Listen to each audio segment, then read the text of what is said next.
ବାବାଜୀ ମଠକୁ ପଳେଇ ହଁ ମଠକୁ ଯିବି ତୁ ମଠ ପଳେଇଲେ ମୁଁ କଣ କରିବି ତୁ ଉପରେ ଆମ ଛାତିର ସ୍ପନ୍ଦନ କଣ ସେଇଟା କଣ ବେ ତୁ ମୋ ଛାତିର ସ୍ପନ୍ଦନ ଛାତିର ସ୍ପନ୍ଦନ କଣ ମୁଁ ବୁଝିପାରିବି ମୁଁ ରାଧା ହେଲେ ତୁ ମୋହନ ଦେ ମତେ ଗୋଟେ ଚୁମ୍ବନ ଆରେ ଏଠି ମତେ ଛୁଇଁକି ନଷ୍ଟ କରିଦେଲି ସବୁ ଅପବିତ୍ର କରିଦେଲୁ ମତେ ଛୁଇଁକି ଆରେ ମୁଁ କଣ ଅଛୁଆ ହେଇଛି ତତେ ଛୁଇଁ ପାରିବି ମୁଁ ପୁରା କଷ୍ଟ କରିଛି ମତେ କାହିଁ କହୁଥିଲୁ ମୁଁ କଷ୍ଟ କରିନି ଛୁଇଁକି ସବୁ ନଷ୍ଟ ଆରେ କରିଦେଲୁ ଦେଲା ରେ ଆରେ ବଟ କୋଉ ବଟ କଥା କହୁଛୁ ଓହୋ ଆମ ଗାଁ ବଟ କଥା କହୁଛୁ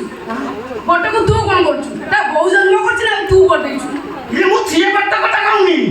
ମୁଁ ନିଜେ ବଟ କରିଛି ବଟ ଯୋଉ ପିଲାମାନେ ମୁଁ ଛୁଇଁଲେ ମୋ ବଟ ମାରା ହେଇଯିବ ମାରି ଦେଲା ରେ ମଣିଆ ଆରେ କୋଉ ବଟ କଥା କହୁଛୁ ତୁ ବୁଝିପାରୁନି କୋଉ ବଟ କଥା କହୁଛୁ ଏତିକା ତୁ ଜମା ବୁଝିପାରିଲୁ କଣ ବଟ କଣ ଠାକୁରଙ୍କ ପାଖରେ ଯୋଉ ପୂଜା କଲେ ଯୋଉ ବଟ କରନ୍ତିନି ସେଇ ବଟ କରିଛି ମୁଁ ଯୋଉ ପିଲାମାନେ ମତେ ଛୁଇଁଲେ ମୋ ବଟ ମାରା ହେଇଯିବ ଠାକୁରଙ୍କ ପାଖରେ ପୂଜା କଲେ ଯୋଉ ବଟ ଓହୋ ବ୍ରତ ହଁ ସେଇ ବଟ ତୁ କଣ ବାବା ଯାଇଗଲୁଣି ମଠକୁ ପଳେଇବୁ ମୁଁ ଏଠି କଣ କରିବି ମତେ ବାହା ହେବା ପାଇଁ ଗୋଡ଼ ଟିକେ ବସିଛି ମନେ ମନେ ନଦୁ ଖାଉଥା ତୁ ବାବା ଯାଇ ମଠ ଯାଇ କଣ କରିବେ ମୁଁ ମଠରେ ପ୍ରବଚନ ଦେବି ପ୍ରବଚନ ଦବୁ ହଁ ଝିଅ ପିଲାମାନଙ୍କୁ ଡାକିକିରି ପ୍ରବଚନ ଦେବି ଆସ ମୁଁ ଥିମେତେ ଗାଈରୁ କ୍ଷୀର ପିଇବି ନା ଆଉ ଝିଅ ପିଲାମାନଙ୍କୁ କହିବି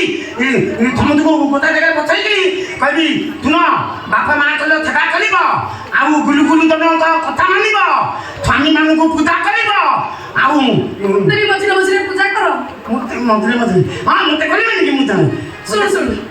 ସେ ଗାଈ ସିମେଣ୍ଟରୁ କ୍ଷୀର ବାହାରିଲା ତୁ ମଇଁଷି ସିମେଣ୍ଟରୁ କ୍ଷୀର ବାହାରିଲା ମୁଁ ପୁରା ଥିମେତେ ଗାଈ କରିକିରି କ୍ଷୀର ପିଇବି ହଁ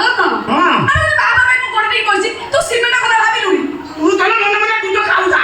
ମୁଁ ମଠକୁ ଚାଲିବି ବାବା ଦେଇ ଆଉ ଗାଁରେ ରହିବିନି ତୋରା ଝିଅ ପିଲାମାନେ ମତେ ରଖି ଦଉନାହାନ୍ତି ହରିବ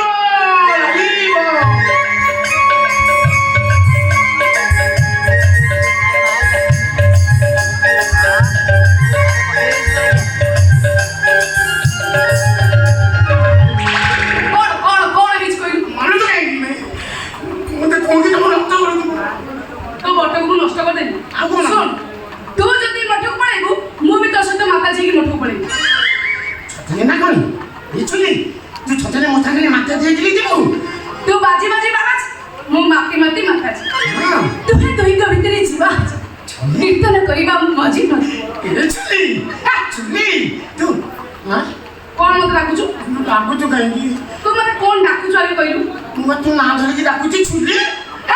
ଭାଷା ଶୁଣୁଛି କଣ ଭାଷା ଶୁଣୁଛି ସୁଲି କୋଉଠି ଭାଷା ଶୁଣୁଛି ସୁଲି ଡାକୁ ଛୁଲି କହୁଛି ଆଉ ତୁ ଲାଗୁଛୁ କାହିଁକି ହଉ ହେଲା ତୁ ଯାହା ଡାକୁଛୁ କଣ କହୁଛୁ କହ ତୁ କୀର୍ତ୍ତନ ଶିଖିଥିବୁ ମୁଁ ଯଦି କୀର୍ତ୍ତନ କରିବି ନା ରେ ମଣିଆ ଏ କୀର୍ତ୍ତନିଆ ବେହୋସ ହେଇଯିବି ଛତନେ ନା କଣ ଚୁଲି ତୁ ଟିକେ ମତେ କୀର୍ତ୍ତନ ଶିଖେଇ ଦବୁ ସବୁ ଶିଖେଇ ଦେବି ରେ ଧନ ଆଉ ଥରେ ଯଦି ତୁ କୀର୍ତ୍ତନ ଶିଖିଯିବ ନା ଢୋଲ ଫାଟିଯିବ ଗିନି ଭାଙ୍ଗିଯିବ ନାଲୋ ମୁଁ ଆସ୍ତେ କୀର୍ତ୍ତନ କରିବି ନହେଲେ ଢୋଲ ଫାଟିଯିବ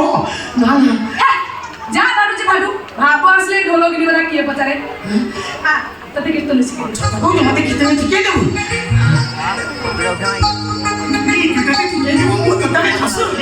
କୀର୍ତ୍ତନ ଶିଖିବା ପୂର୍ବରୁ